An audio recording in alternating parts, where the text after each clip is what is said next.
Kalau kita melihat di dalam Alkitab, malaikat itu bahasa Ibraninya adalah malak. Dan kata ini ditemukan 103 kali di dalam bahasa Ibrani. Sedangkan untuk bahasa Yunani itu ditemukan 175 kali. Sebagai utusan ilahi, malaikat adalah keberadaan surgawi yang ditugaskan oleh Allah untuk melaksanakan perintah-perintah tertentu. Baru malaikat ini utusan yang berbicara dan bertindak atas nama orang yang mengutus dia, atau Allah yang mengutus dia. Baru di data-data yang kita lihat, malaikat ini adalah makhluk, tetapi suci dan mantap, walaupun mempunyai kemauan yang bebas, dan karena itu bisa terpengaruh terhadap godaan dan dosa. Jadi malaikat ini adalah makhluk, artinya ciptaan, dan dia diciptakan memiliki kemauan yang bebas atau kehendak bebas, dan dia bisa terpengaruh, dia bisa tergoda, bahkan bisa jatuh dalam dosa. Di dalam Alkitab bisa kita temukan beberapa sebutan untuk malaikat. Malaikat juga disebut sebagai putra Allah. Sebutan putra Allah ini pada tahap sebelum mereka jatuh. Jadi malaikat itu sebelum jatuh disebut juga sebagai putra Allah. Mereka putra Allah yang diciptakannya. Beda dengan Yesus ya. Yesus disebut anak Allah karena dia adalah firman Allah sendiri yang turun menjadi manusia. Sedangkan malaikat ini sebagai ciptaan. Baru malaikat ini juga disebut yang kudus. Mereka dikuduskan atau dipisahkan oleh Allah dan untuk Allah sebagai pelayan dari kekudusannya. Jadi malaikat ini disebut yang kudus, ya. Ini bisa dibaca di dalam Mazmur 89 ayat 5 dan 7. Tetapi malaikat ini juga disebut tentara atau pasukan surgawi. Dan jumlahnya di sini jutaan, artinya jutaan keberadaan surgawi yang mengelilingi Allah.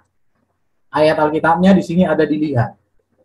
Jadi kalau kita melihat tentang malaikat ini adalah ciptaan Tuhan yang memang berbeda dari manusia karena mereka dikatakan makhluk roh ya, tidak memiliki tubuh fisik seperti kita, memiliki darah atau memiliki daging, memiliki tulang, tapi memiliki kehidupan. Nah, di situ. Baru 3 kata penting tentang malaikat. Ini harus kita pelajari untuk memahami, untuk kita mengenal malaikat di dalam Alkitab. Yang pertama itu malaikat Tuhan. Kalau kita membaca kitab PL, akan banyak kita temukan yang namanya malaikat Tuhan. Malaikat Tuhan di situ, Tuhan huruf besar. Ya, ini Tuhan huruf besar ini digambarkan sebagai makhluk surgawi yang diutus Allah untuk berurusan dengan manusia sebagai agen pribadinya. Jadi malaikat ini sebagai agen pribadi daripada Tuhan atau juru bicara. Makanya nanti kalau kita belajar Alkitab kan ketika Allah menghendaki atau ingin memiliki sebuah rencana, maka dia akan mengutus malaikatnya. Dalam beberapa data, malaikat Tuhan ini juga disamakan dengan Tuhan sendiri dan bukan hanya berbicara dalam nama Tuhan. Tetapi Tuhan sebagaimana dalam bentuk kalimat orang pertama. Misalnya, kalau kita melihat dengan Hagar ya, jadi malaikat Tuhan yang berjumpa dengan Hagar, itu adalah Tuhan itu sendiri, atau teofani dari Tuhan.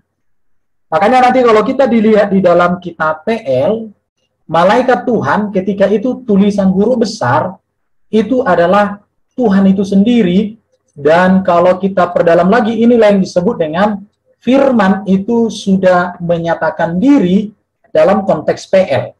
Jadi bukan Bapa itu yang hadir, tapi firman-Nya hadir dalam rupa malaikat Tuhan yang berbeda dari malaikat.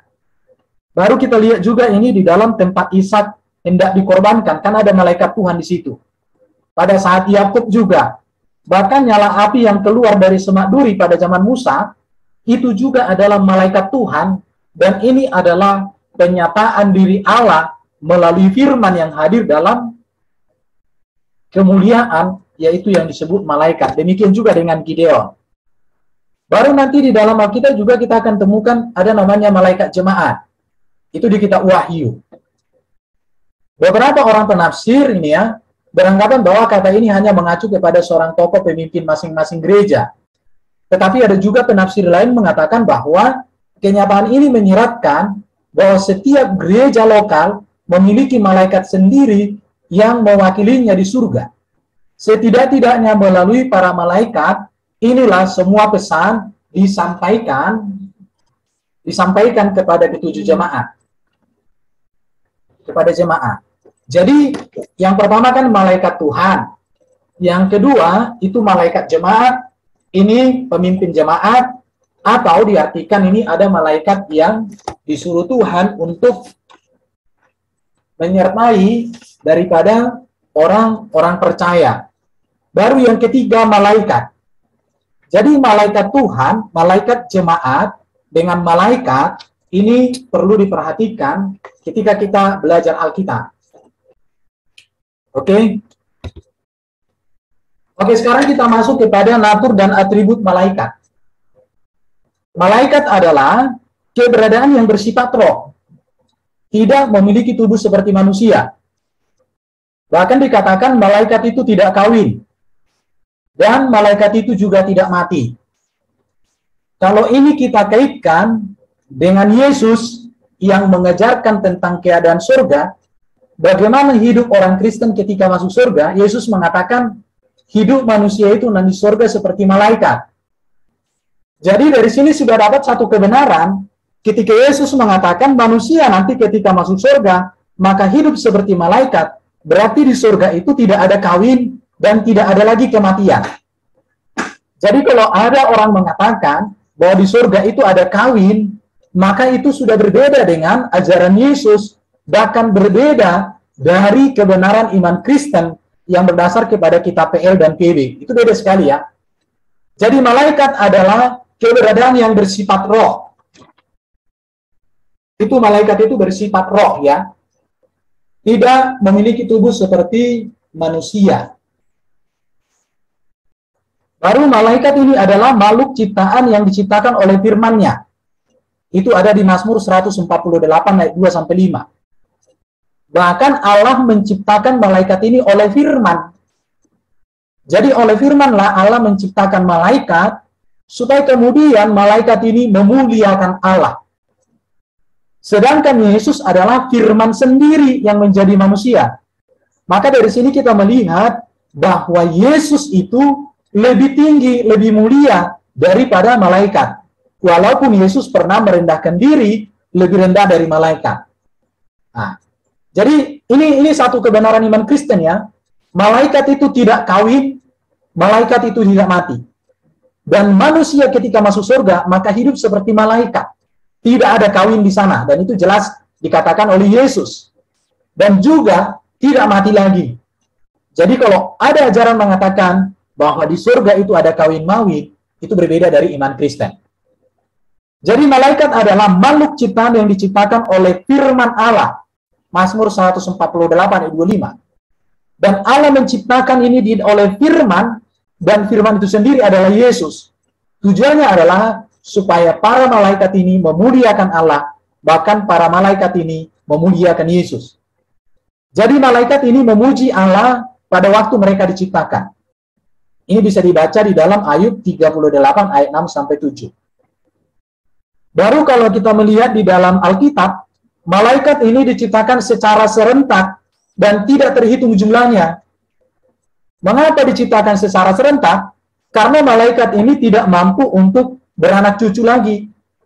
Berarti kalau dikatakan manusia nanti ketika masuk surga, hidup seperti malaikat, berarti di surga itu tidak ada kawin-mawin dan tidak ada di sana beranak cucu. Beda dengan ajaran orang yang mengatakan bahwa di surga itu bisa kawin lagi dan sebagainya. Bahkan apapun yang kita ingini itu bisa terjadi. Kalau orang pengen punya anak bisa. Kalau orang punya apapun bisa katanya. Tapi itu berbeda dengan apa yang diajarkan di dalam ajaran Kristen. Jadi malaikat itu diciptakan secara serentak dan jumlahnya tidak terhitung.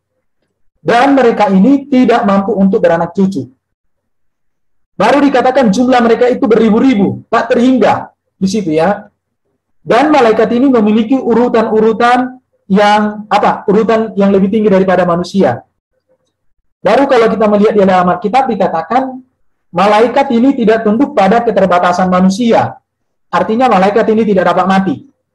Makanya nanti malaikat pun ketika dihukum di neraka yang mengkhianat. Tapi malam hari ini kita tidak berbicara tentang malaikat yang mengkhianat atau iblis ya. Nanti mungkin itu minggu depan. Jadi malaikat ini juga dikatakan lebih berhikmat daripada manusia. Namun hikmatnya terbatas. Jadi malaikat ini lebih berhikmat daripada manusia. Tapi mereka terbatas. Baru malaikat ini lebih berkuasa daripada manusia. Tetapi kuasa mereka terbatas. Jadi inilah tentang natur dan atribut malaikat. Naturnya itu memang tidak tunduk pada keterbatasan manusia, lebih berhikmat daripada manusia, lebih berkuasa dari manusia, tetapi mereka terbatas. Nah, ini malaikat. Kita lihat lagi berikutnya. Para malaikat ini, kita lihat klasifikasi ya. Di dalam Alkitab ada beberapa klasifikasi malaikat. Para malaikat yang berperan sebagai penguasa atau di dalam pemerintahan. Yang pertama itu ada namanya malaikat Mikael. Malaikat Mikael ini adalah penghulu malaikat. Atau disebut ini malaikat pemimpin perang. Dan dia ini pemimpin besar. Itu bisa kita lihat di Yudas ayat 9 ya. Daniel 12 ayat 1. Dan Mikael ini sebagai pelindung Israel. Bahkan akan berperang atas nama Israel melawan setan dan pengikutnya. Wahyu 12 ayat 7 sampai 9. Pemimpin-pemimpin terkemuka ini adalah Mikael ini, dan Mikael salah satu dari pemimpin terkemuka di antara malaikat itu. Itu yang pertama Mikael ya. Yang kedua Gabriel. Malaikat Gabriel ini adalah penghulu malaikat pembawa kabar. Artinya di sini kalau Gabriel ini artinya manusia Allah atau Allah adalah kuat. Gabriel ini menyatakan dan menjelaskan maksud Allah dan rencana Allah tentang Mesias dan kerajaannya kepada para nabi dan orang Israel. Jadi kalau kita melihat di dalam Alkitab, Mikael ini tugasnya itu adalah pemimpin atau penghulu malaikat perang. Dan nanti di akhir zaman Mikael inilah yang memimpin pasukannya untuk berhadapan dengan kuasa iblis Lucifer ya. Baru Gabriel ini malaikat yang membawa kabar baik. Maka kalau kita lihat di dalam Alkitab, Gabriel berjumpa dengan Maria. Gabriel ini berjumpa dengan Daniel. Bahkan Gabriel mewartakan tentang kelahiran Yohanes Pembaptis. Itu jelas. Jadi dia ini tugasnya membawa berita, membawa kabar baik kepada manusia, dan juga membawa berita tentang kerajaan Allah. Itu yang kedua. Jadi malaikat Mikael penghulu perang, malaikat Gabriel itu penghulu malaikat pembawa kabar baik. Kalau malaikat yang ketiga itu Lucifer, ini penghulu malaikat penyembah. Artinya yang bersinar atau bintang fajar. Jadi Lucifer ini ciptaan yang paling bijaksana dan indah. Ia pada awalnya ditempatkan dalam posisi berkuasa atas serafim yang memiliki tata Allah, yang mengelilingi tata Allah. Jadi di sini kita melihat ya, ada 3 para malaikat yang berperan sebagai penguasa pemerintahan, yaitu Mikael, Gabriel, dan Lucifer. Jadi ini data yang bisa kita temukan di dalam Alkitab. Jadi Mikael ini penghulu malaikat perang, Gabriel ini penghulu malaikat membawa kabar baik, baru Lucifer penghulu malaikat penyembah. Oke, sekarang kita melihat ada juga namanya malaikat yang melayani Allah. Itu disebut kerub. Kerub ya. Kerub ini urutan atau kelas tertinggi yang diciptakan dengan kuasa dan keindahan yang tidak dapat dikatakan. Kerub ini mereka pewarta dan pelindung dari kemuliaan hadirat Allah atau kedaulatannya dan kekuasaannya. Kerub ini berdiri menjaga pintu gerbang Taman Eden untuk mencegah orang berdosa memasukinya. Maka di Kejadian 3:24 kan ada kerub di sana, sehingga manusia tidak bisa masuk ke Taman Eden itu, dikatakan. Baru kerub ini gambaran emas yang melingkupi tutup pendamaian di atas tabut di tempat yang maha kudus, di tempat maha kudus, di tabernakel ya. Baru kerub ini juga hadir dalam kemuliaan Allah di dalam visi Yeskiel. Bisa dibaca nanti Yeskiel pasal 1. Kerub ini memiliki penampilan yang tidak biasa dengan 4 wajah. Ada wajah manusia, ada singa, lembu, dan burung rajawali. Mengapa begitu? Ya itulah penampakannya. Jadi ada malaikat yang melayani itu kerub. Kalau tadi kita melihat ada malaikat Mikael, ada malaikat Gabriel, ada malaikat Lucifer, pemimpin. Sekarang ada namanya kerub, yaitu urutan atau kelas tertinggi yang diciptakan dengan kuasa dan keindahan yang tidak dapat dikatakan bagaimana. Dan ini berdiri menjaga dan semuanya, sebagaimana tertulis ya. Kemudian ada namanya serafim.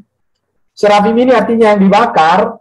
Ini digambarkan mengelilingi tahta Allah di dalam Yesaya pasal 6 ayat 2. Serafim ini mengekspresikan kekudusan Allah, di mana mereka memproklamasikan bahwa manusia harus disucikan dari dosa moral sebelum ia dapat berdiri di hadapan Allah dan melayani Dia. Jadi serafim.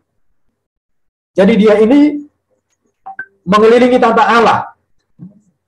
Dan dia mengekspresikan kekudusan Allah, di mana mereka memproklamasikan bahwa manusia harus disucikan dari dosa moral sebelum ia dapat berdiri di hadapan Allah dan melayani Dia. Jadi sudah ada beberapa ya.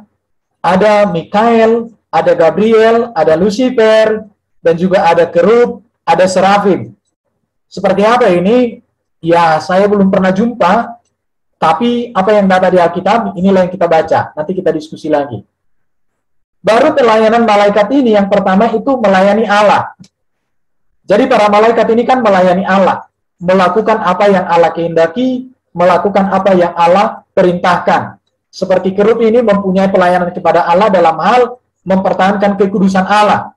Memiliki pelayanan Allah, mengelilingi tahta Allah, di mana mereka melayani kekudusan Tuhan. Itu melayani Allah mereka pekerjaannya. Tetapi para malaikat ini juga melayani Yesus Kristus. Kita melihat di dalam Alkitab, para malaikat ini memiliki pelayanan yang signifikan pada Yesus sebelum kelahiran sampai kedatangan yang kedua. Ada beberapa data di dalam Alkitab yang bisa kita lihat bahwa malaikat memberitahukan kelahiran Yesus. Malaikat melindungi Dia pada waktu masih kecil. Malaikat melayani Yesus setelah pencobaan. Malaikat menguatkan Yesus di Taman Getsemani. Malaikat mewartakan kebangkitan Yesus. Makanya kan berita kebangkitan Yesus yang pertama itu diberitakan, disaksikan oleh malaikat. Kemudian wanita menyaksikan itu baru murid-muridnya. Jadi dari sini menegaskan bahwa berita kebangkitan Yesus itu nyata. Ya, malaikat hadir pada saat kenaikan Yesus. Malaikat juga hadir pada saat kedatangan Yesus ke dunia pada kedatangan yang kedua.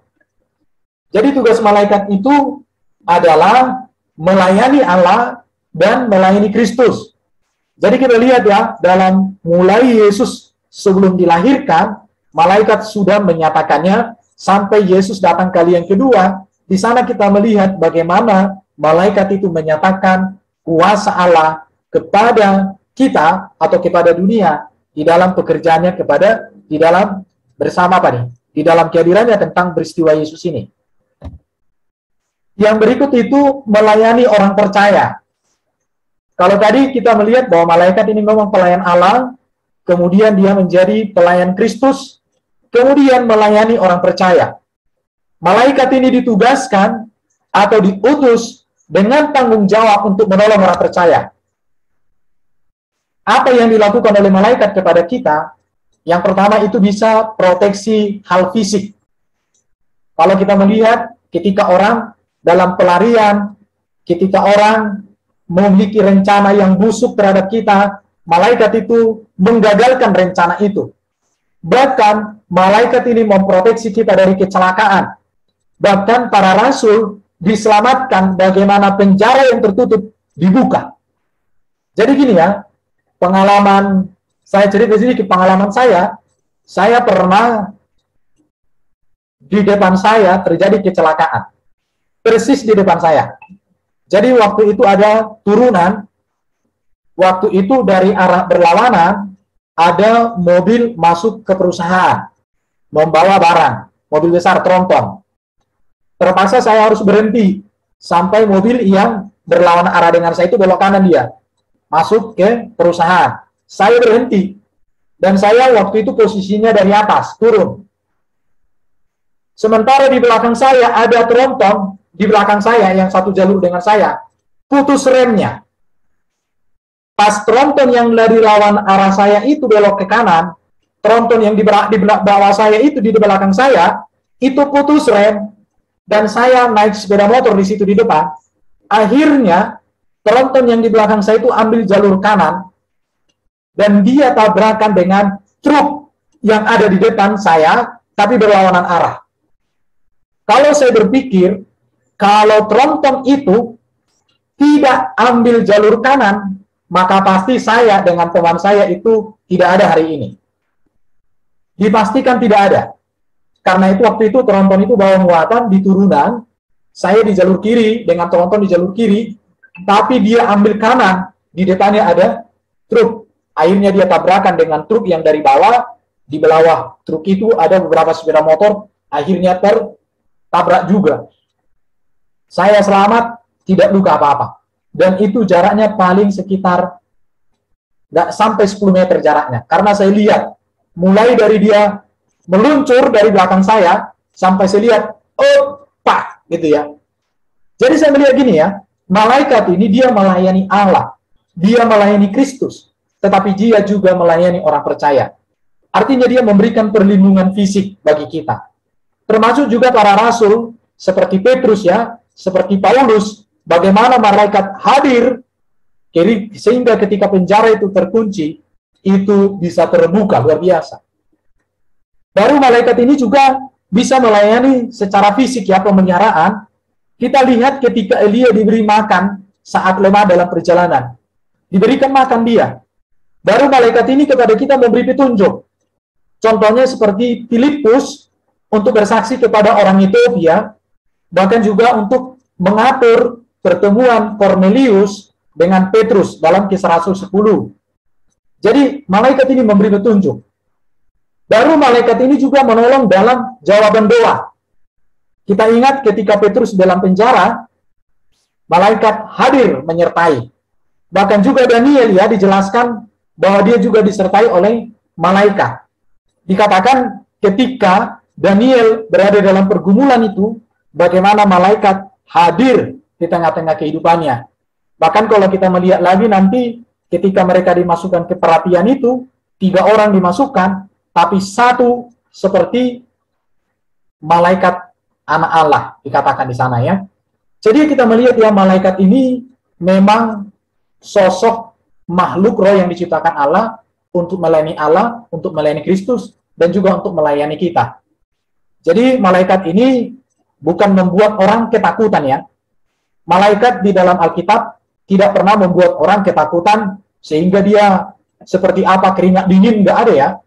Di dalam Alkitab kehadiran malaikat itu selalu membawa kemuliaan sehingga membuat orang takjub. Jadi takut di situ artinya karena ada kemuliaan yang menyertai malaikat itu. Maka orang takut, bukan ketakutan. Jadi kalau malaikat dikatakan pernah membuat orang ketakutan, itu bukan malaikat yang diutus oleh Tuhan, tapi itu diutus oleh yang lain. Itu ya. Mari kita melihat pelayanan malaikat ini.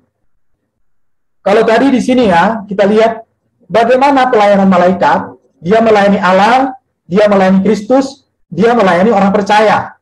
Proteksi hal fisik, pemeliharaan secara fisik, memberikan petunjuk, bahkan menolong kita di dalam jawaban doa. Jadi ketika kita berdoa sungguh-sungguh, Tuhan bisa mengutus malaikat untuk menolong kita. Apalagi seperti Petrus dalam penjara, Daniel, dan semuanya itu ditolong.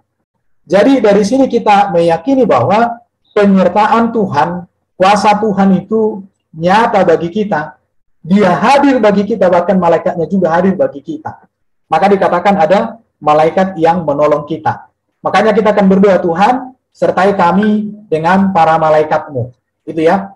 Jadi malaikat ini diciptakan Tuhan dengan kemuliaan tersendiri, tetapi dia juga diciptakan, tugasnya adalah untuk melayani kita. Hebatnya itu dia.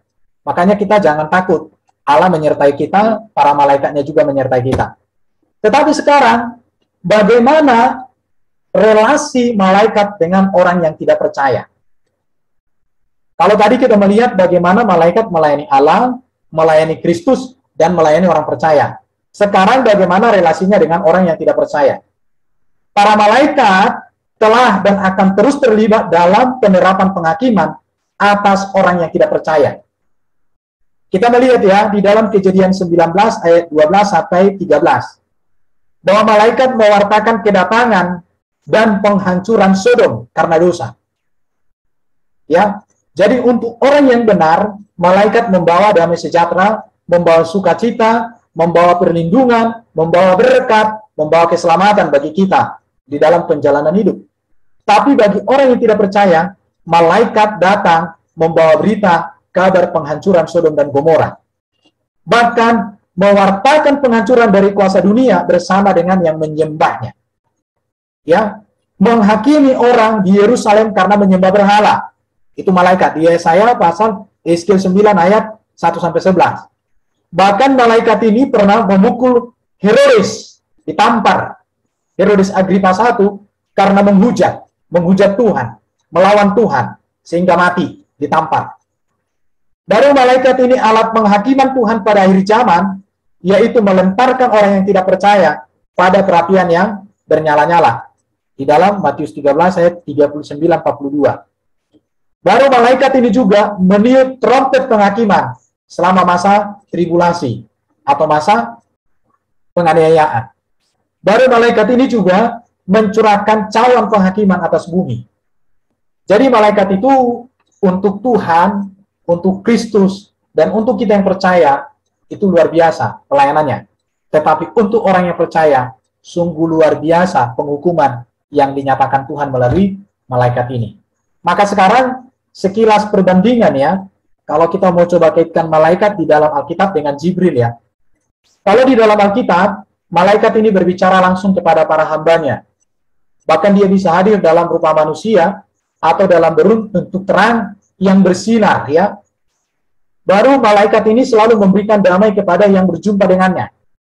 Tidak pernah orang menjadi ketakutan, keringat dingin seperti mau diterkam, nggak pernah.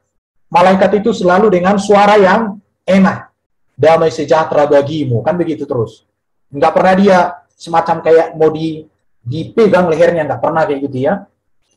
Baru berita yang dibawa itu selalu benar, nyata, dan itu selalu baru. Baru beritanya itu selalu bernilai kerajaan surga. Dan dia hadir dalam bentuk kemuliaan dan terang adanya. Bahkan dia memberikan perlindungan, memberikan pertolongan, bahkan dia terlibat di dalam jawaban doa. Bagaimana dengan Jibril? Ya, kalau kita katakan nanti Jibril tingginya sekian meter, sayapnya katanya panjang, lebar, ada begitu ya, macam lah. Tapi saya katakan malaikat di dalam Alkitab beda dengan Jibril. Ya, tapi mereka juga katakan nanti Jibril itu digambarkan itu Roh Kudus juga. Jadi beda ya, malaikat dengan Roh Kudus beda.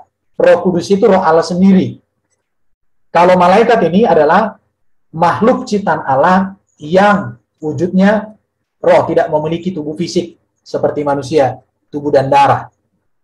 Ini materi yang bisa saya sampaikan untuk kita. Kita masuk kepada diskusi kita malam hari ini. Terima kasih. Ada mungkin masukan atau pertanyaan-pertanyaan dari teman-teman, silakan. Oke, Pak Erben, saya duluan. Artinya begini, Pak Erben ya, berarti memang ada perkataan bahwa hidup itu bukan suatu kebetulan ya. Itu yang jadi apa namanya, jadi bias ya. Jadi kita hidup itu bukan karena kebetulan. Ya tadi seperti Pak Erben bilang, waktu ada kecelakaan seperti itu, langsung Pak Erben bisa mengkaitkan dengan pelajaran hari ini bahwa kita diselamatkan karena memang belum waktunya.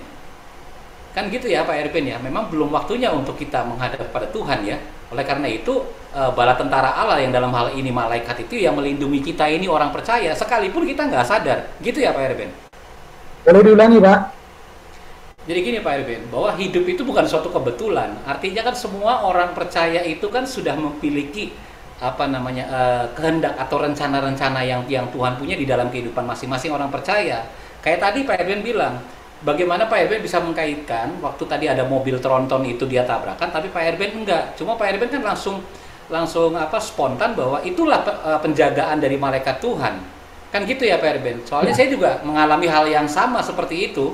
Karena ya bisa dibayangkan dah selama 3 bulan saya mesti 4 jam pulang pergi pelayanan seperti itu naik motor, paling tidak kan adalah hal-hal kecil entah itu ban kempes atau apa. Tetapi karena kita masuk dalam kehendak Tuhan, perencanaan Tuhan, artinya ya Tuhan juga membantu kita untuk melindungi apa yang menjadi kebutuhan kita. Seperti itu ya Pak Erben?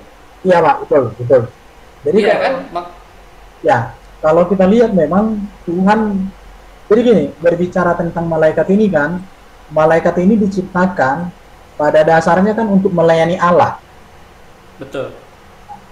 Baru kemudian juga malaikat ini kemudian diciptakan ditugaskan Allah untuk melayani kita.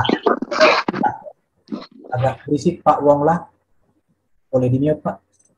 Nah di situ jadi artinya begini ya, inilah luar biasanya Tuhan kita. Dia menyertai kita. Kristus diutus menyertai kita, Rohnya diutus menyertai kita, malaikatnya juga diutus menyertai kita. Maka dari sini satu kebenaran bisa kita dapat, bahwa manusia ini benar-benar berharga di mata Tuhan. Manusia ini benar-benar dipedulikan Tuhan. Nah, di situ. Manusia ini benar-benar dipedulikan Tuhan. Jadi, mari kita belajar untuk sungguh-sungguh meyakini Tuhan dalam hidup kita. Berbeda ya kalau kita mau kaitkan dengan pemahaman saudara kita Jibril, bagaimana karya Jibril di tengah-tengah keimanan mereka itu sangat berbeda dengan bagaimana penyertaan Tuhan atau penyertaan malaikat Tuhan bagi kita orang percaya. Beda ya. Kalau kita melihat sama mereka, apakah Jibril itu menyertai semua orang muslim? Ya kita tidak tahu, kita tidak bisa bahas itu. Tapi mereka kadang nggak pernah begitu ya. Apa mereka pernah katakan bahwa malaikat Tuhan menyertai aku dan lain sebagainya? Setahu saya belum pernah. Tapi kalau kita, malaikat Tuhan menyertai kita kan? Mungkin teman-teman yang punya latar belakang dari muslim bisa menjelaskan ini. Ada yang latar belakang muslim, ada nggak di dalam ajaran saudara kita itu bahwa Jibril itu menyertai bukan hanya kepada baginda, tapi juga kepada semua umat muslim. Ada nggak? Mas Didi atau Ibu Rosa bisa bantu? Ya silakan. Ibu Rosa gimana? Boleh? Ya, shalom. Saya shalom. Boleh ya Pak ya? Ya, shalom. Ya. Silakan. Iya, terima kasih Pak. Menurut saya, karena saya pernah tahu gitu ya, kalau malaikat Jibril itu biasanya ke baginda aja Pak, nggak ada. Malaikat Jibril itu ke umat-umat yang ya seperti saya begitu loh Pak. Jadi begitu luar biasa Pak setelah saya mendengar ini. Wah luar biasa Pak. Karena menurut kami yang di sebelah sana nggak ada sepertinya Pak. Yang ada malaikat yang mendatangi kita. Ini kejadian saya Pak ya. Waktu saya belum terima Tuhan, puncak saya sudah dari perpindahan Pak, sudah final begitu. Kan saya sempat ragu Pak.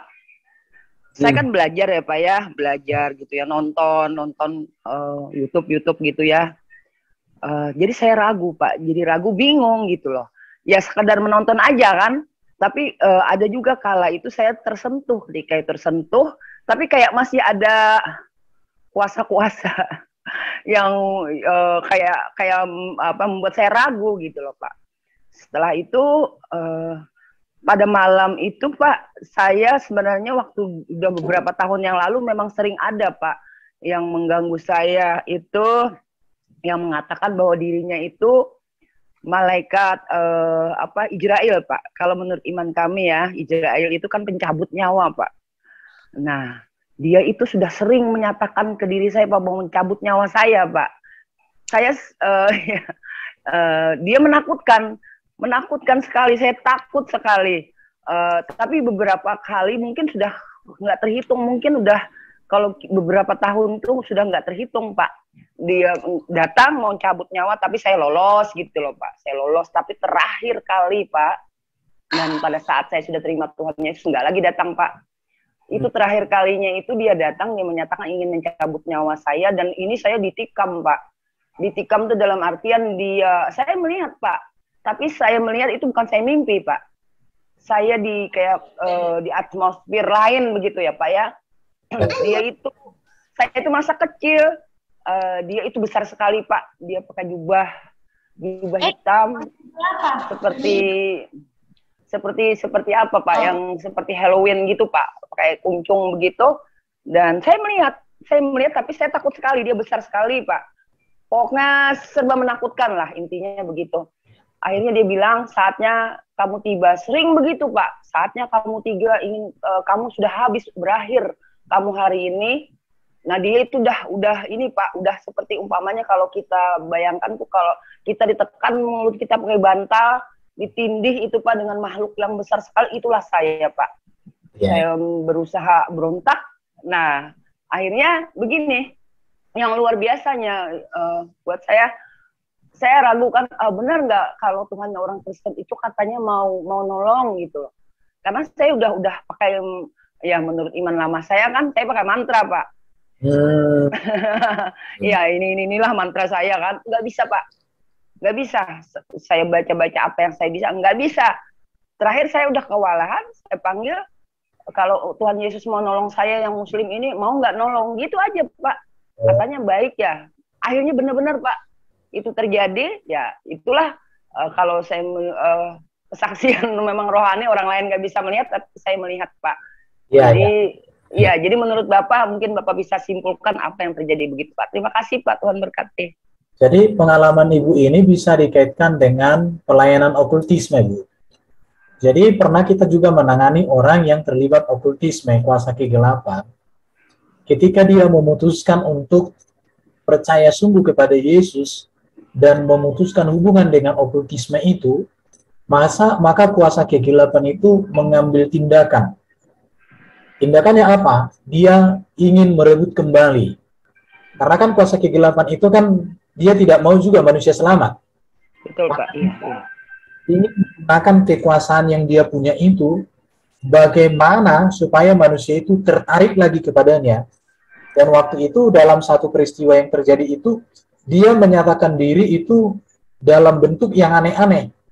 Bahkan kesaksian teman-teman saya yang terlibat dalam pelayanan okultisme itu bisa terjadi semacam ada yang terbang-terbang itu loh. Iya Pak, terakhirnya itu memang dia ini Pak, mulanya kan waktu pertama kali dia nampak gitu Pak, dia besar sekali kan, saya merasa kecil. Ya, dia memperhatikan saya, padahal saya tuh dari belum mau ke tempat tidur tuh dia udah mengawasi saya Pak. Saya ketakutan Pak. Saya sendiri, padahal anak kan tidur kan, saya tinggal sendiri. Nah setelah saya di tempat tidur, nah di situ Pak saya dikerjain Pak. Iya jadi itulah yang mungkin dia nggak terima ya Pak ya. Iya. Terima. Ya betul. Jadi artinya kan Ibu kan masa lalu kan ada keterikatan dengan kuasa kegelapan. Betul Pak, iya. Ibu sudah mulai berpikir untuk menerima Yesus, maka dia akan berupaya menghalangi Ibu supaya Ibu dicengkeram kembali oleh dia. Tetapi bersyukur Ibu kan terima Yesus. Iya betul. Dia kalah sendiri kan? Iya betul Pak. Dia ini setelah ada kuasa yang saya lihat Pak ya, yang memang saya lihat dengan mata batin saya, dengan rohani saya itu, saya bilang Yesus mau nggak tolong saya gitu. Memang itu Pak, ya saya melihat cuma bintang Pak. Di situ saya sudah lega bernapas Pak, sudah nggak seperti tercekik lagi Pak. Sudah kayak lempeng seperti orang yang misalnya kita pakai oksigen Pak ya, terus oksigen kita dicabut begitu, bagaimana rasanya? Jadi itulah yang terjadi. Artinya gini Bu, berkaitan dengan malaikat ini mungkin teman-teman ada yang mau bertanya tentang malaikat ini seperti apa begitu ya? Ada yang mau bertanya atau ingin menambahkan penjelasan dari apa yang sudah saya sampaikan tadi? Saya Pak, Shalom. Oke, silakan. Halo. Saya mau tanya Pak, malaikat itu kan menyertai kita. Maksudnya selain memberi perlindungan, apakah dia juga memberitahu kita tentang hal yang buruk atau yang baik gitu. Seperti itu juga nggak Pak? Kalau kita Iya. melihat di materi yang di dalam kenyataan di dalam Alkitab ya, memang kita lihat ini ya, malaikat itu mana dia menyertai orang percaya, kan ada tadi ya. Nah ini bukan ya. Bentar. Nah, di materi ini data Alkitab, dan saya yakin apa yang sudah dikerjakan oleh Tuhan melalui malaikat ini masih Tuhan kerjakan juga kepada kita. Yang pertama itu kan proteksi hal fisik, ya, dalam penjara, menggagalkan rencana musuh, dari kecelakaan, dari penjara, ditolong. Artinya juga Tuhan menyatakan pertolongan-pertolongan yang ajaib dengan kehadiran malaikatnya juga. Baru pemeliharaan secara fisik juga bisa memberikan petunjuk ya, petunjuk itu. Jadi malaikat diutus untuk memberikan petunjuk kepada kita. Contoh kisah seperti Filipus untuk bersaksi dengan kepada orang Ethiopia itu ya, di Kisah 8:26. Bahkan juga yang mengatur pertemuan Cornelius dengan Petrus. Baru menolong dalam jawaban doa, bagaimana Petrus bebas dari penjara, doa Daniel dijelaskan oleh malaikat menyertai sehingga doa Daniel tentang apa yang digumulkan dalam menafsirkan mimpi itu terjadi.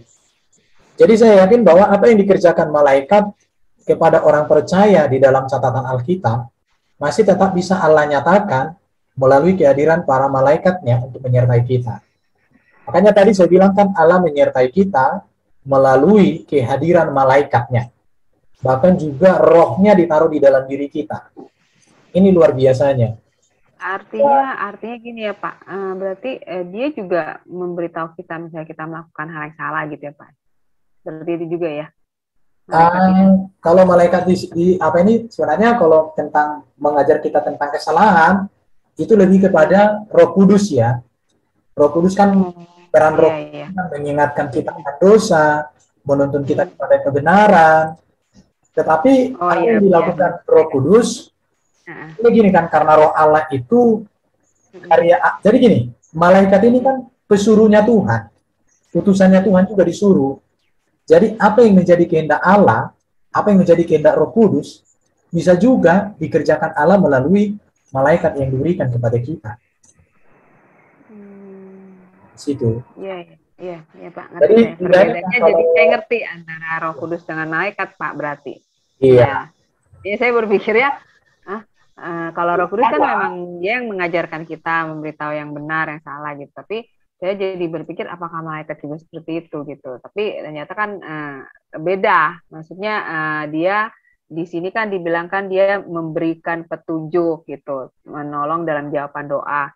Tapi untuk hal-hal yang seperti pengajaran tentang hal yang baik, yang buruk, yang benar, kebenaran ya itu Roh Kudus yang berkarya ya Pak. Berarti seperti itu ya. Ya. Makasih Pak Erben penjelasannya. Ini kan artinya gini, apa yang tercatat di dalam Alkitab ini kan pengalaman-pengalaman rohani orang, dan hal seperti ini kan saya secara pribadi pengalaman saya itu ya salah satu itu bebas saya dari kecelakaan seperti yang saya ceritakan tadi. Saya masih ingat peristiwa itu sampai hari ini. Waktu itu saya mengantar jadi cek dahak orang ke rumah sakit untuk membuktikan sakitnya itu waktu itu paru-paru. Apakah paru-parunya itu biasa atau sudah ada virusnya atau kanker gitu ya. Jadi pulang dari rumah sakit itu saya lewat dari jalan itu, dan itu memang lewat jalan truk-truk besar di situ. Dan itu turunan loh. Kalau truk itu tidak mengambil jalur kanan, saya mati. Dan itu menurut saya pertolongan Tuhan. Dan Tuhan menolong saya, mungkin ya malaikat Tuhan menyertai. Karena kan kita selalu berdoa, Tuhan sertai kami, pimpin kami, tuntun kami, malaikat surgawi menyertai kami dalam perjalanan dan seterusnya. Jadi banyak pengalaman-pengalaman kita yang ditolong oleh Tuhan. Memang saya secara pribadi ya belum pernah melihat sosok malaikat yang menampakkan diri, belumnya. Saya belum pernah. Tapi kalau ada orang pernah mengalami hal itu ya di Alkitab pernah terjadi. Kalau orang mengalami itu terjadi ya luar biasa juga. Tapi kalau pengalaman saya berperang dengan kuasa kegelapan yang menyatakan sosok dalam suatu kuasa yang gelap, saya pernah mengalami. waktu itu saya masuk ke dalam satu daerah di pedalaman ya, di daerah Kepulauan Riau. Daerah itu cukup apa, nggak ada di sana mobil, yang ada di sana transportasi air. Waktu itu saya tidur di rumah orang, di kamar yang gelap. Ketika mau tidur itu susah, tapi ada sosok yang sangat besar yang ingin mencengkeram. Ya saya berdoa. Saya waktu itu sama teman saya itu orang NTT. Dia juga berdoa pribadi-pribadi kami kan, karena kecapean, KKR keliling waktu itu. Dia pun akhirnya bangun lagi, dia berdoa. Habis itu tidur, baru dia ngomong, sepertinya Pak Erben, ada sesuatu yang nggak beres di ruangan ini katanya. Ya aku pun merasakan seperti itu, aku bilang. Akhirnya kami pegangan tangan berdoa bersama-sama. Doanya kami pendek waktu itu. Habis itu kami tidur. Waktu itu tiba-tiba dia lihat aku. Ini makin gak beres ini katanya kan. Aku pun begitu bilang. Akhirnya kami pegangan tangan, kami menyembah Tuhan, kami memuji Tuhan, dan kami peperangan di ruangan itu. Dan yang membuat saya sampai hari ini saya ingat, apa yang diungkapkan dia perasaannya tentang suasana ruangan itu, seperti itulah suasana hati saya. Dia katakan, Tuhan, ada sosok yang besar yang ingin bercengkeram kami. Lindunganmu, kuasamu menyertai kami gitu. Sama seperti itu yang kurasakan. Akhirnya hampir setengah jam kami berdoa, memuji, menyembah Tuhan di ruangan itu, berdoa berperang dengan kuasa itu. Selesai, akhirnya kami tidur. Besok pagi tuan rumah itu cerita, saya sudah 2 tahun Pak tinggal di rumah ini. Belum pernah saya 1 malam pun bisa tidur malam di rumah ini. Saya hanya bisa tidur siang. Kalau malam dia nggak bisa. Jadi yang punya rumah itu seperti manusia kelelawar. Kalau malam cari makan, siang tidur. Kalau malam dia kerjakan semua pekerjaan rumah, kalau siang tidur. Tapi malam hari ini, inilah pertama kali aku tidur di rumah ini katanya. Nah itu pengalaman saya. Tapi ini tidak bisa menjadi doktrin untuk orang lain ya. Tapi yang pasti adalah bahwa Tuhan menyertai kita, Tuhan menolong kita, baik kehadirannya sendiri melalui Roh Kudus, melalui kuasanya, baik juga kehadirannya melalui malaikat yang berkemah di sekitar kita atau menyertai kita. Itu yang pasti. Baru yang mesti dijelaskan kalau kita mau kaitkan malaikat di dalam ajaran Alkitab dengan Jibril itu berbeda sosok ya, berbeda cara penampakan dirinya, berbeda di dalam menyampaikan beritanya. Karena malaikat Tuhan ini selalu berbicara tentang damai buat kita, selalu berbicara tentang kalau orang tidak percaya hukuman, teguran ya. Di situ. Jadi dia tidak pernah kalau kepada orang percaya menakut-nakuti, yang menyeramkan, enggak. Atau orang sampai keringat dingin atau apa-apa, enggak pernah. Tapi malaikat itu contoh ketika dia jumpa dengan Maria, dia jumpa dengan Elizabeth, ketika dia jumpa dengan seperti tadi Filipus, ketika dia menjumpai orang-orang tertentu, selalu dia membawa damai, membawa sukacita, membawa perlindungan. Itu yang pasti. Jadi malaikat di dalam ajaran kita dengan saudara kita ya berbeda sekali ya. Pemahaman kita tentang Jibril atau dengan Gabriel pun beda sekali. Nah itu udah yang mau saya tegaskan. Mungkin ada yang mau dipertajam teman-teman semua tentang materi kita ini? Saya mau tanya Pak. Oh iya.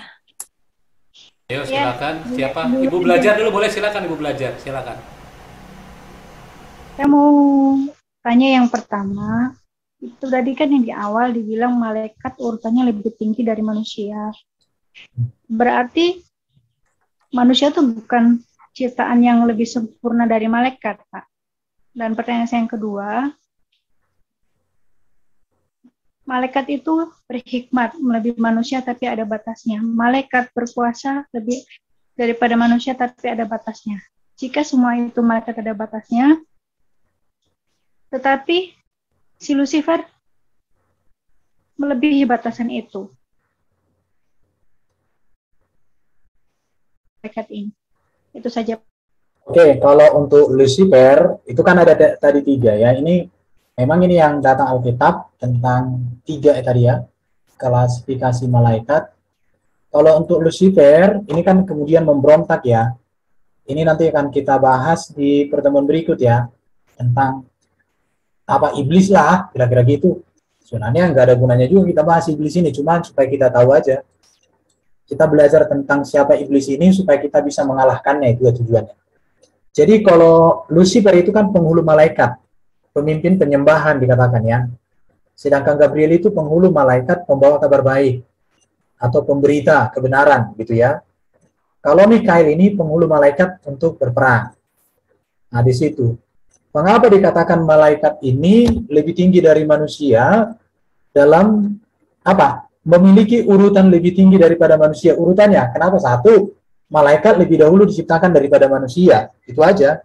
Jadi Allah menciptakan malaikat, Allah menciptakan langit dan bumi, Allah menciptakan hewan dan segala isinya, kemudian manusia. Dalam konteks itu ya, karena manusia diciptakan terakhir. Nah, itu maksudnya. Jadi urutan yang pertama kan malaikat diciptakan, kemudian langit dan bumi dan segala isinya, baru penutupnya manusia. Jadi malaikat ini tidak tunduk pada keterbatasan manusia, tidak dapat mati. Itu kelebihannya. Baru malaikat ini lebih berhikmat dari manusia. Namun terbatas ya. Kenapa dia berhikmat? Karena dia di surga. Dia ada di rahmat Allah itu ya. Sedangkan manusia kan ada di bumi toh. Nah, di situ makanya dikatakan lebih berhikmat. Makanya baru kalau lebih berkuasa ya tentu. Kenapa dikatakan lebih berkuasa?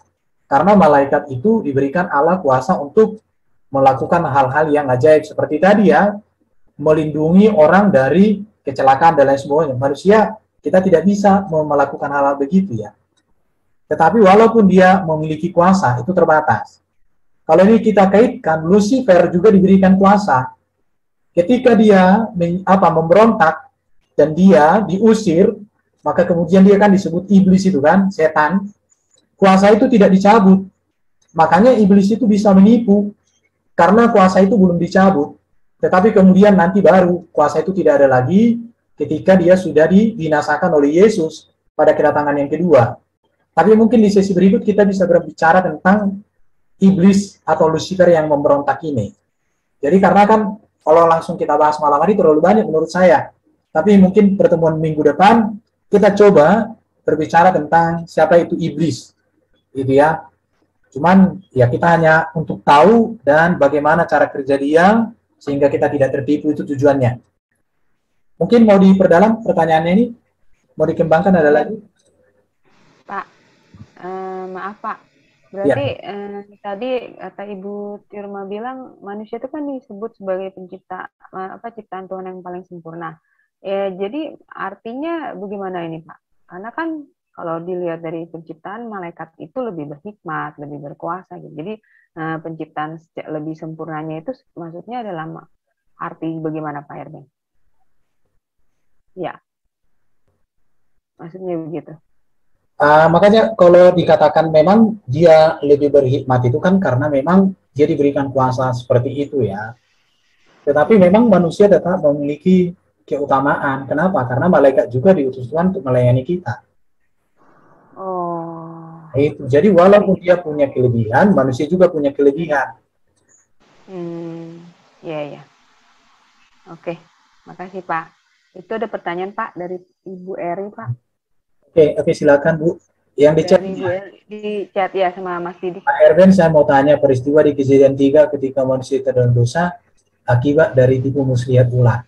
Apakah ada hubungannya dengan Lucifer? Maksudnya apakah ular ini dipengaruhi oleh Lucifer atau tidak? Ya udah pasti kan yang menggoda itu kan iblis. Iblis itu kan Lucifer dan para pengikutnya kan. Itu udah pasti. Tetapi ular di sini sebenarnya simbol ya. Bukan letter itu ular seperti apa, itu bahasa simbol. Dan Alkitab ini makanya nanti gini, Kejadian itu antithesis dari kitab Wahyu. Maka dikatakan kan di kitab Wahyu kan si ular naga tua. Kalau di kitab Kejadian itu ular. Kenapa dikatakan tua? Saking lamanya, kira-kira begitu. Cuman ini panjang lagi ceritanya nanti. Kita harus masuk ke sesi-sesi berikut.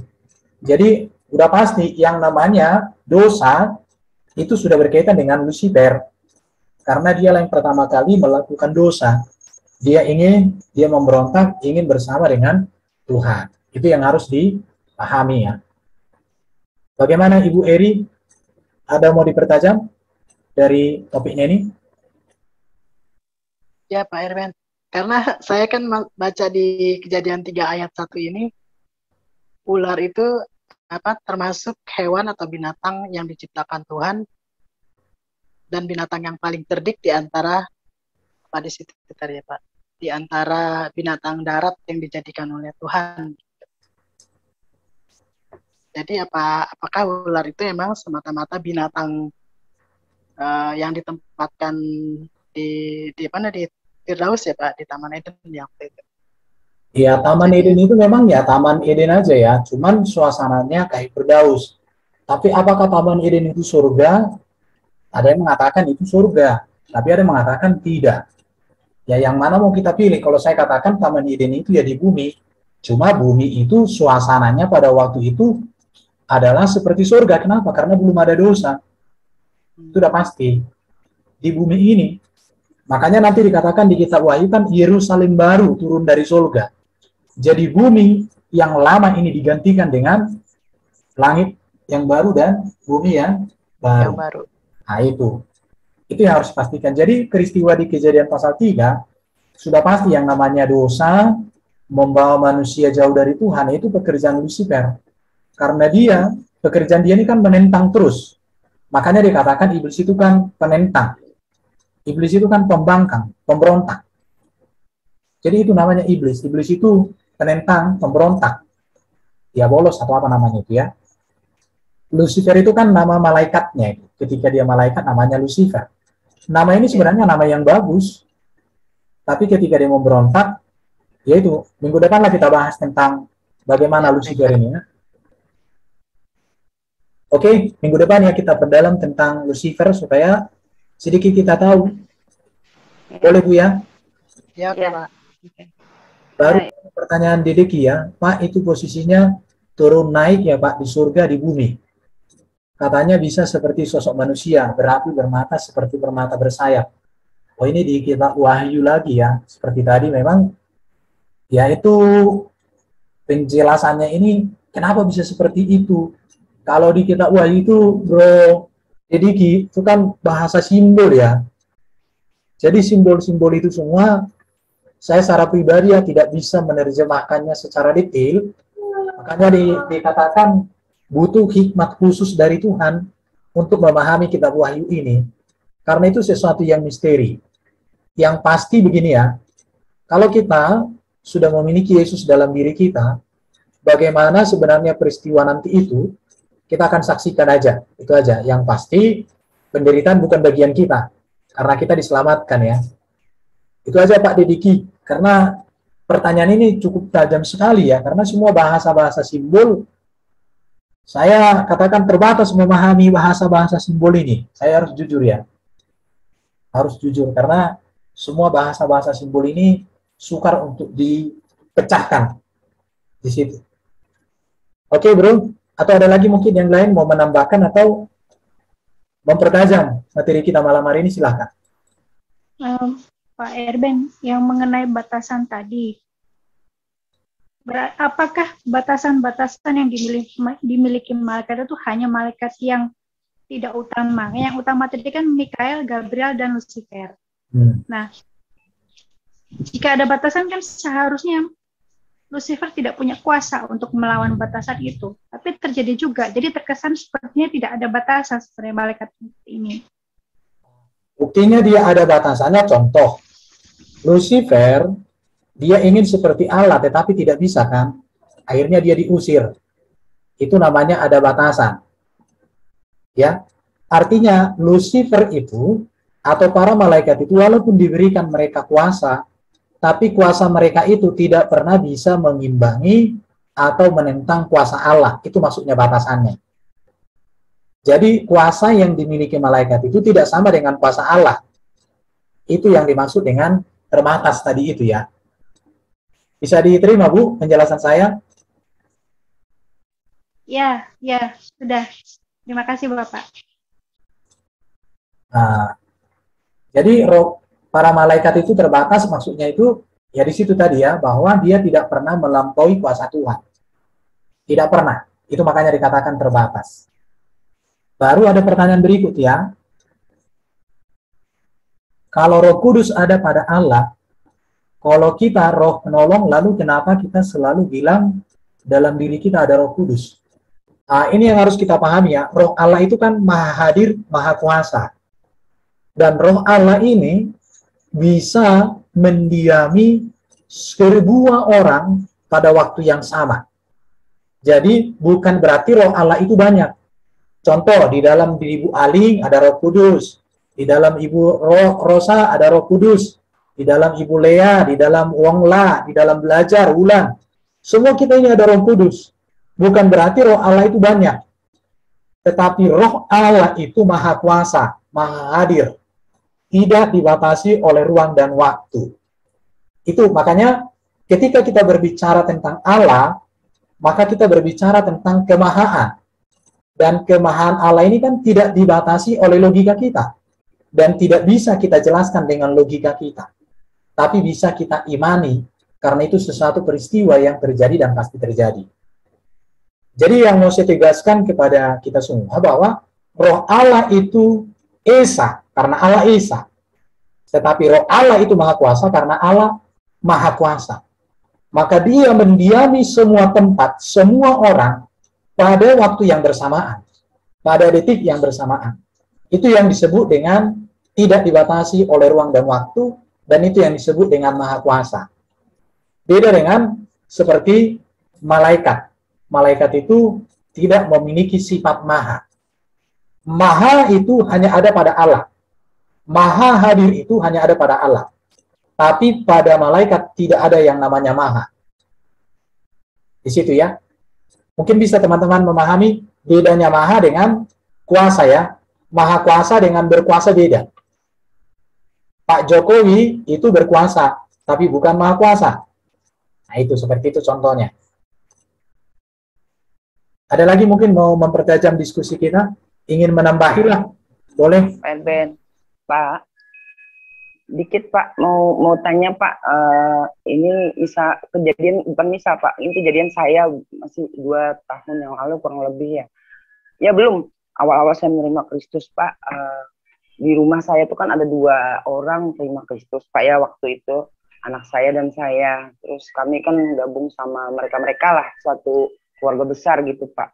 Yeah. Terus kemudian saya pertama kali anak saya minum air Pak ya, saya nggak menuduh Pak, nggak menuduh, tapi saya di situ merasakan betapa luar biasa Tuhan Yesus ya Pak ya. Begini Pak, air itu pertama kali anak saya minum Pak, air galon loh Pak. Terus dia muntah. Terus saya datang, kok bisa dimuntahkan? Terus dia bilang ini berubah rasanya. Terus saya coba Pak, memang saya rasakan memang lain Pak, bukannya berubah jadi manis Pak, jadi mohon maaf seperti comberan Pak. Itu terus ada yang lain-lain kan mereka kayak tersinggung Pak, yang maksudnya orang sebelah lah, RT sebelah gitu, dari golongan keluarga saya sendiri juga. Mereka merasakan satu persatu Pak, semua merasakan air yang sama. Mereka nggak ada merasa ada apa-apa, biasa-biasa saja. Justru anak saya yang masih belum terima Tuhan, biasa katanya, semua biasa Pak. Jadi itu apakah itu bagaimana Pak? Apakah itu malaikat untuk memberikan respon kepada saya, jangan diminum gitu loh Pak. Kira-kira menurut pendapat Bapak bagaimana Pak? Tentang malaikat ataukah itu Roh Kudus sendiri atau bagaimana Pak? Terima kasih Pak. Karena itu pengalaman pribadi Ibu, saya boleh saya katakan nggak tahu saya Bu, tapi yang pasti itu sudah satu cara Tuhan untuk menolong kita ya. Apakah Roh Kudus atau malaikat? Yang pasti kan karya malaikat juga, penyertaan malaikat itu kan atas seizin daripada Tuhan. Dan Tuhan kita itu kan tidak bisa dipisahkan dari Roh Kudus karena Bapa firman-Nya adalah satu. Jadi itu dengan pertanyaan Ibu belajar ya, sudah ada Roh Kudus dalam hidup orang percaya, itu mengapa Tuhan mengutus malaikatnya melayani manusia? Ya ini hak daripada Tuhan itu sendiri ya. Itu bagian dari cara kerja Tuhan untuk menyatakan pertolongannya pada kita. Ya bisa. Iya, mungkin isyarat ya Pak ya, Tuhan kasih isyarat barangkali, jadi kayak sinyal gitu agar kita nggak usah diminum gitu. Gitu aja kira-kira menurut pendapat saya sih seperti itu Pak. Bisa, jadi gini ya. Ini kan otoritas Tuhan ya. Bisa saja Tuhan itu, kalau berbicara kemahan Tuhan ini kan sebenarnya kan sudah tidak bisa kita jelaskan bagaimana, apa, dan yang dia rancangkan tentang dunia ini tidak bisa kita jelaskan. kita hanya bisa menjelaskan tentang bagaimana Tuhan merencanakan sesuatu bagi kita berdasarkan apa yang sudah Dia beritahukan kepada kita. Kalau apa yang belum diberitahukan kepada kita itu tidak bisa kita jelaskan, karena itu adalah otoritas Dia sendiri ya. Contoh nanti kalau kita melihat di kitab Wahyu, di situ kan ada malaikat yang menumpahkan cawan penghukuman. Ada malaikat melakukan ini dan itu. Ya pertanyaannya seperti ibu belajar ya. Kalau ada Roh Kudus, kalau Allah sendiri, mengapa kita harus mengapa Allah harus mengutus malaikatnya? Ya karena Allah menciptakan malaikat itu kan untuk melakukan kehendaknya. Dan Allah berotoritas untuk menugaskan malaikat itu. Dan Allah berotoritas juga apakah Dia mau mengerjakan melalui rohnya sendiri atau melalui sang firman yang menjadi manusia yang mulia atau melalui Roh Kudus. Kita hanya mendapatkan sebuah kepastian bahwa Tuhan menyertai, Tuhan menolong, Tuhan menuntun kita. Nah, ini ada pertanyaan Ibu Lea, maaf Pak, saya masih bingung yang di sekeliling kita itu malaikat atau gimana Pak? Soalnya ada yang bilang di sekeliling kita ada malaikat yang baik dan yang jahat.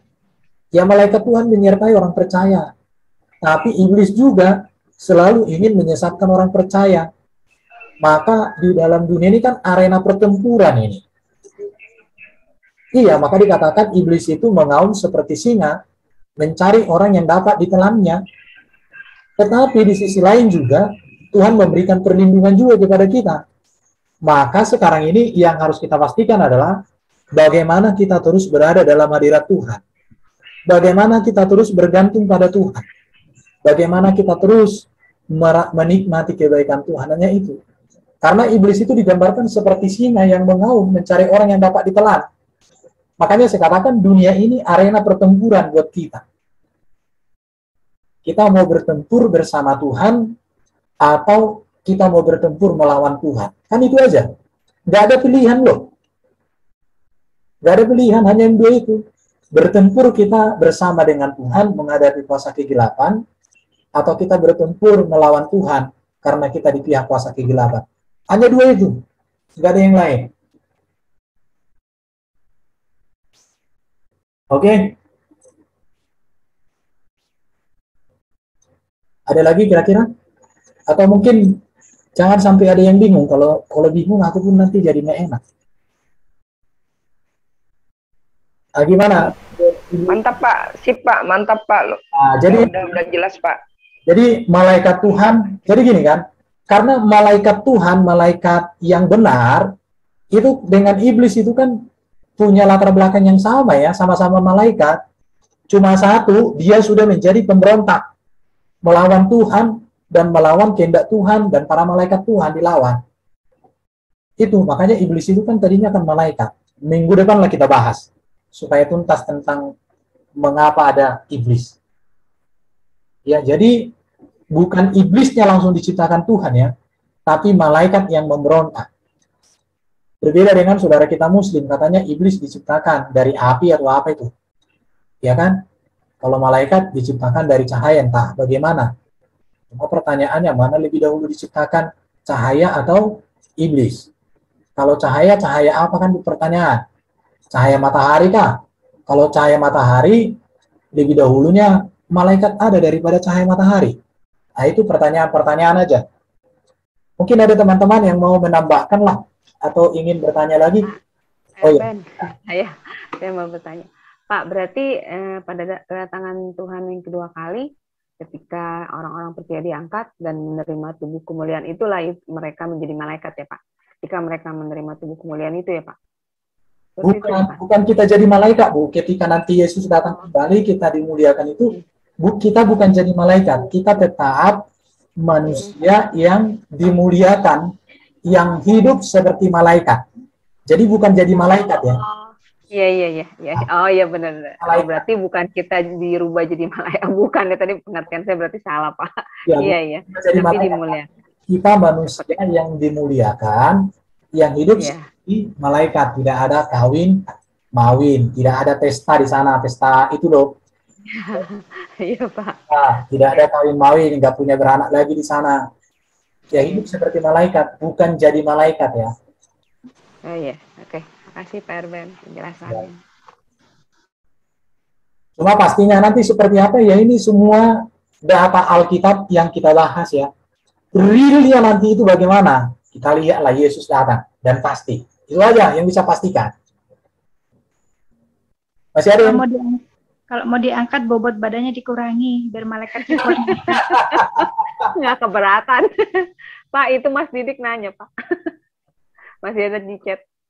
Mas Didik bertanya. Pak Erben. Jadi cara kerja malaikat ini ya cara kerja Tuhan ya. Karena dia kan pelayan Tuhan. Artinya malaikat itu melakukan sesuatu untuk manusia atas perintah Tuhan. Jadi kalau Tuhan suruh malaikat lakukan ini kepada hamba-hambaku di sana, layani dulu, ini, ya pergi dia. Namanya kan pesuruh Tuhan ya malaikat ini kan, pelayan Tuhan. Jadi itu Pak Didi, malaikat memang diutus untuk memastikan pertolongan dan kehendak Tuhan pada umatnya. Ya bisa saja Tuhan menyatakan melalui malaikat apa yang menjadi pertolongannya. Ya seperti Maria ya, datang malaikat itu, hai Maria, engkau akan mengandung, Roh Kudus turun atasmu, dan anak itu disebut anak Allah yang Maha Tinggi. Dia yang akan membebaskan umatnya dari dosa, dari maut, dan semuanya. Yaitu, jadi malaikat itu disuruh. Makanya dikatakan kan di Ibrani pasal 1, Allah melalui para nabi berbicara kepada kita, Allah melalui para malaikat yang berbicara kepada kita, dan sekarang Allah berbicara kepada kita melalui Yesus Kristus. Tetapi walaupun Yesus Kristus sudah menjadi puncak dari penyataan diri Allah, tetap juga di dalam catatan Alkitab, Allah masih tetap memakai cara bahwa iblis yang diciptakannya itu menyatakan hukuman atau juga menyatakan pertolongan bagi kita. Yaitu hak prerogatif Allah lah ya. Kita tidak bisa katakan, apakah Tuhan bisa menolong kita tanpa malaikat? Ya bisa. Tapi masalahnya Tuhan mau menolong kita melalui malaikat, kita terima saja. Selama itu yang baik untuk lakukan untuk kita, ya kita syukuri. Jangan sampai kita bilang, kalau malaikat, tapi pernah juga Musa katakan, aku tidak mau disertai malaikat, tapi aku mau disertai oleh Engkau ya Tuhan, kan begitu. Kan pernah itu, Musa katakan itu ketika dia disuruh Tuhan, udah pergilah malaikatku suruh menyertai Engkau. Kenapa? Karena waktu itu bangsa Israel sangat tegar tengkuk, sampai Tuhan mau undur, tapi cukup malaikatnya lah gitu. Tapi Musa katakan, Tuhan, aku mau Engkau yang menyertai aku tidak mau dengan malaikat itu. Ya kita juga mau, kayak kita kan tidak cukup hanya disertai malaikat, tapi kita harus disertai Tuhan juga. Jadi kalau Tuhan menyertai kita, para malaikatnya menyertai kita kan lebih lengkap lagi. Gimana kira-kira? Iya bener Pak. Iya. Lebih afdol. Iya, ada Tuhan, ada juga malaikatnya. Iya. Ada juga menyertai kita ya, luar biasa. Iya betul. Pak, bertanya Pak. Iya, silakan Bu. Pak yang mau tanya tentang malaikat yang melayani Allah. Kerup ini masuk ke dalam klasifikasi malaikat yang saya mau tanyakan. Di situ yang ada di petir 2, mereka berdiri menjaga pintu gerbang Taman Eden untuk mencegah orang berdosa memasukinya. Maksudnya memasuki Taman Eden ya Pak ya? Iya. Memang Pak, emang bisa ada orang nanti nyelonong bakalan orang berdosa masuk ke situ gitu Pak. Kan Oke. Manusia. Jadi pengertiannya gini ya, makanya dikatakan kerup itu kan bertugas menjaga kekudusan Tuhan itu. Nah ini sesuatu yang misteri sebenarnya ya. Jadi saya bingung pertanyaannya ini. Ya, datanya saya belum punya Bu. Jadi saya susah menjelaskannya. Yang pasti artinya begini. Jadi gini, kalau tadi di dalam data yang saya tunjukkan itu kerup ya, kerup. Ini kita lihat lagi sekali lagi datanya ini. Supaya nah ini kan ada data ya. Ini ada data di kerup. Sepanjang yang aku baca ini datanya Bu ya, dikatakan kerub itu urutan atau kelas tertinggi yang diciptakan dengan kuasa dan keindahan yang tidak dapat dikatakan. Namanya juga tidak dapat dikatakan Bu. Lalu mereka pewarta dan pelindung dari kemuliaan hadirat Allah, kedaulatannya dan kekudusannya. Mereka berdiri menjaga pintu gerbang Taman Eden untuk mencegah orang berdosa memasukinya. Jadi nggak ada orang yang berdosa yang bisa masuk ke Taman Eden itu. Dan Taman Eden ini kan gambaran dari Firdaus atau kerajaan surga yang akan datang. Makanya dikatakan Taman Eden yang lama kan digantikan dengan Taman Eden yang baru. Jadi penegasannya di sini, hanya orang yang suci, hanya orang yang disucikan Tuhanlah yang bisa masuk surga.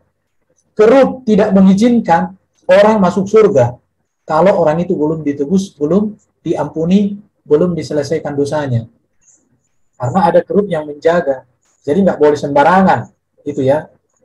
Baru ini hadir dalam kemuliaan Allah. Baru penampilan yang biasa. Nah, ini ada 4 wajah, ada wajah manusia, singa, lembu, dan burung Raja Wali. Nanti ditanya, kok bisa jadi wajah manusia, singa, dan lembu? Saya belum dapat datanya. Panjang kali nanti kita bahas ini, Bu. Karena ini sebuah misteri. Data Alkitab masih menceritakan dalam bentuk simbol. Dan belum ada penjelasan. Kenapa wajahnya manusia seperti ini? Belum ada, Bu. Nanti kalau sudah ada diberikan Tuhan inspirasi, aku kasih tahu sama Ibu. Tapi kalau belum ada, ya apa mau aku kasih tahu, kan begitu kok.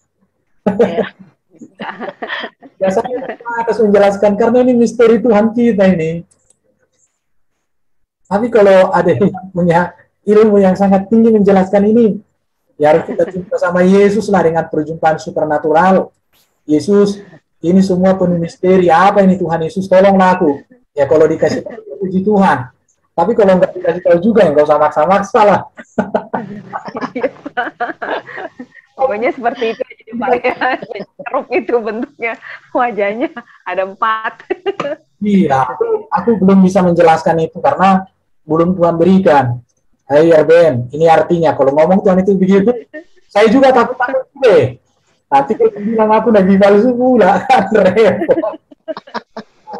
Iya, Pak. Misteri, misteri. Iya. Baik, Pak. Ya.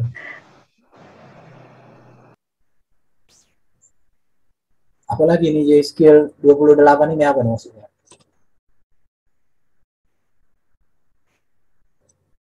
Kita baca dulu lah ya. Kalau bisa kujelaskan. Kalau enggak, ya PR pula ini. Berarti kalian nanti berhasil memberikan banyak PR ini masalahnya. Aduh, banyak kali nih. Yeskiel 28 ayat 14.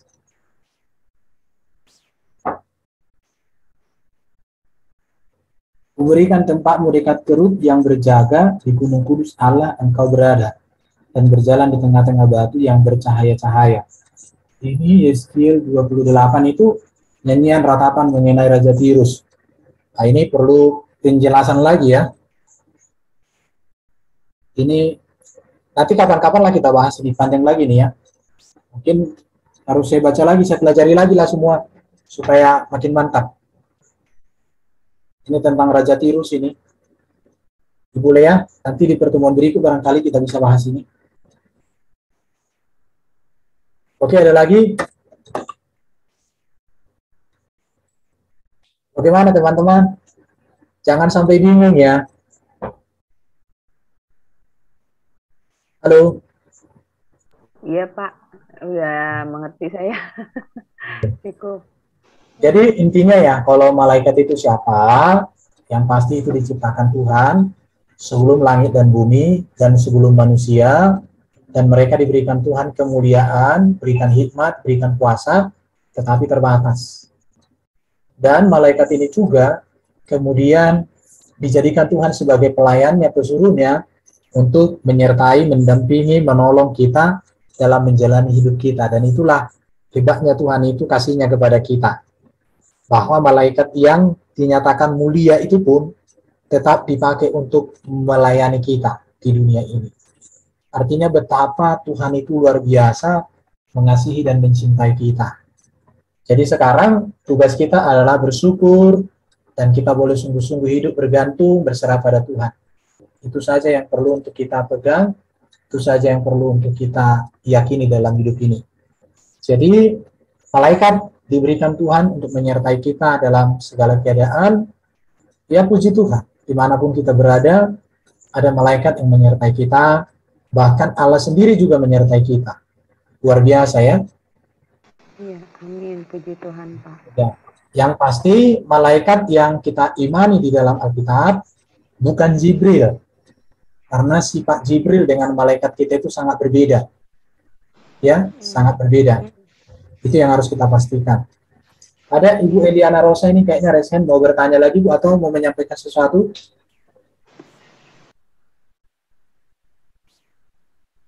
Jangan aling dengan Jibril, jangan.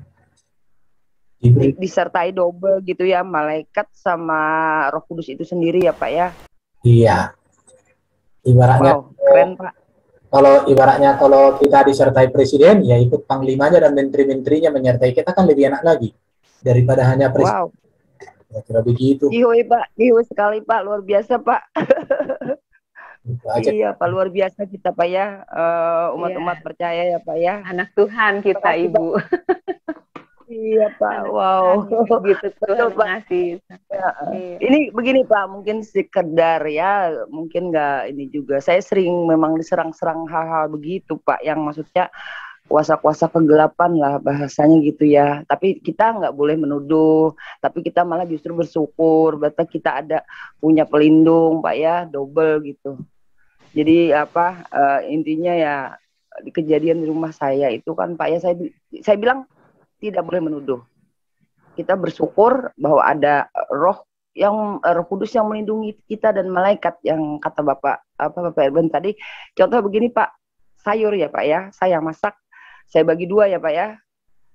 Yang di dapur Pak, yang di kamar saya dengan di dapur, yang di dapur udah busuk Pak jam 6, mak saya masak tengah malam jam 12, dan saya bagi dua Pak, di mangkok di kamar saya. Ternyata subuh jam 6 saya lihat itu sudah berbusa Pak.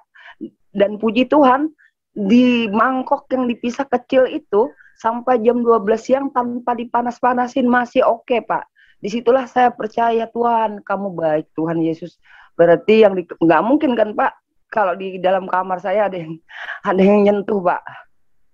Cuma yang di dapur itu kan ya bebas gitulah Pak. Jadi itulah saya percaya. Di situ terlihat Pak. Itu aja kira-kira. Jadi saya nggak bisa berpanjang lebar. Mungkin teman-teman yang di sana bisa menyimak begitu. Jadi makanya Bapak bilang yang menjaga kita itu ada dua, double. Wow. Sudah Pak, terima kasih banyak Pak. Oke. Jadi saya pikir nggak ada lagi pertanyaannya. Kalau ada mungkin nanti ada satu pertanyaan ini, skill 28 ya. Di berikutnya kita akan bahas. Ada mau menambahkan, bukan bertanya lagi, kira-kira? Saya tambahin Pak. Ya, silakan Pak ya. Ya, jadi begini teman-teman ya, karena memang saya kan pelayanan banyak di luar. Artinya kan saya meninggalkan keluarga saya, dan keluarga saya itu kan anak-anak masih kecil ya, Bapak Ibu ya. Dan ada istri saya juga. Saya juga punya kekhawatiran dan ketakutan pada saat meninggalkan mereka kan hampir 3-4 hari. Dan saya juga di hati saya juga ada kekhawatiran Bapak Ibu. Makanya waktu saya berangkat itu saya juga berdoa di dalam hati bahwa Tuhan jagailah mereka. Nah, setelah penjelasan malaikat ini, kata-kata saya bilang menjagai mereka artinya dari luar dong. Kan begitu. Karena Roh Kudus betul ada pada orang percaya. Permasalahan kan saya di luar ini, saya lagi pelayanan misi di luar. Tetapi dengan keyakinan iman bahwa Tuhan menjagai mereka, artinya malaikat itu yang seperti tadi Pak Erben bilang, bahwa malaikat itu diperintahkan Tuhan untuk menjagai keluarga.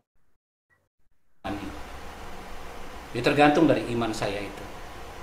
Jadi dimanapun saya mau pelayanan seperti apa, begitu saya memiliki iman bahwa keluarga saya juga dijaga oleh malaikat itu, bala tentara Allah itu.